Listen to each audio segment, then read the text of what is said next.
Okay, for this video, before you watch any further, I want you to make sure that you've given it a good attempt to see whether or not you can figure out the unknown compound. So if you haven't worked through it yet, make sure to pause the video here, go give it a try, and then come back in about 10 minutes and see how far you've gotten. All right, we're now ready to try the problem. We've been given the molecular mass of our compound at 70 atomic mass units. We have our NMR spectrum shown here, and we also have an IR spectrum. So let's take a look at that. What did you see in the IR spectrum? There's something particularly important. We have a peak around 1700 wave numbers. So that tells us that we have a carbonyl group present in our molecule. Let's make note of that in our IR, we see a C double bond O vibration. All right, now we're ready to build our NMR table and see what other information we can extract.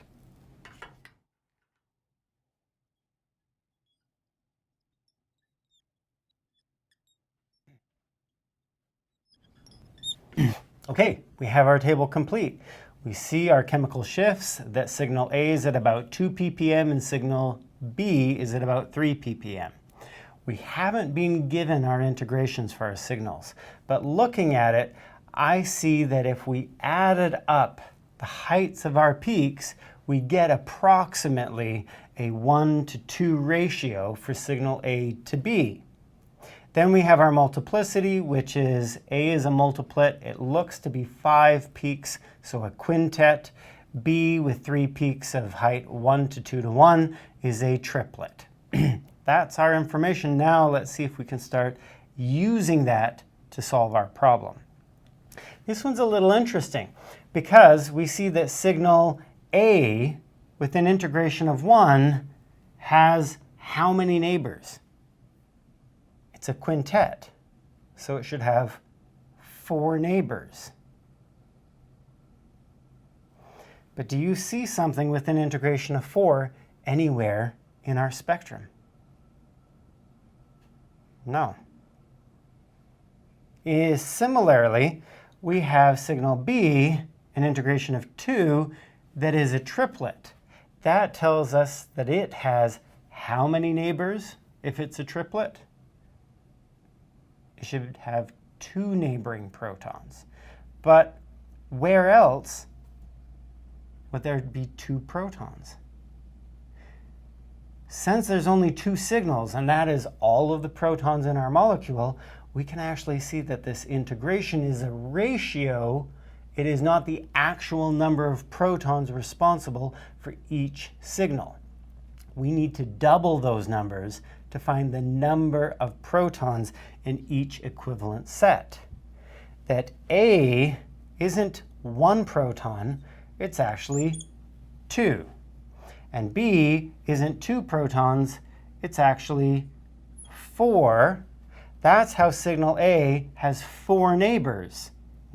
It's neighboring B. And that's how B has 2 neighbors, it's neighboring A. So let's start fitting this together. A appears to be a CH2 group. We know that that will have 2 other bonds to complete the octet of the carbon. So this is equivalent group A. We said that it is bonded to 4 neighboring protons, and the only other protons are these ones, of which, yes, there are 4 of them, but you can't put 4 protons on a single carbon and have it attached to the rest of the chain. So this must be a CH2 and a CH2, and those CH2s have to be equivalent to each other because they show up in the same signal. So we've got signal A here, we've got signal B here and here, and each of those should have 1 more bond to them. But nothing else in this compound has any more protons. What are we going to put there?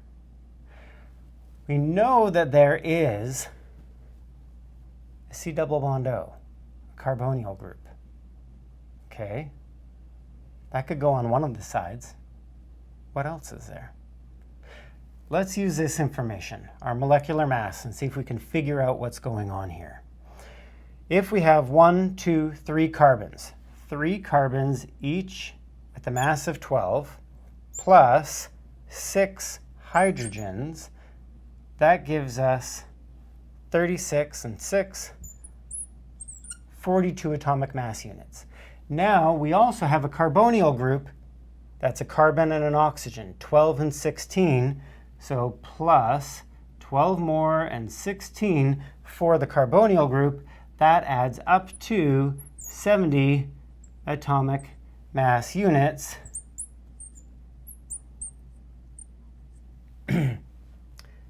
There are no other atoms present in this molecule.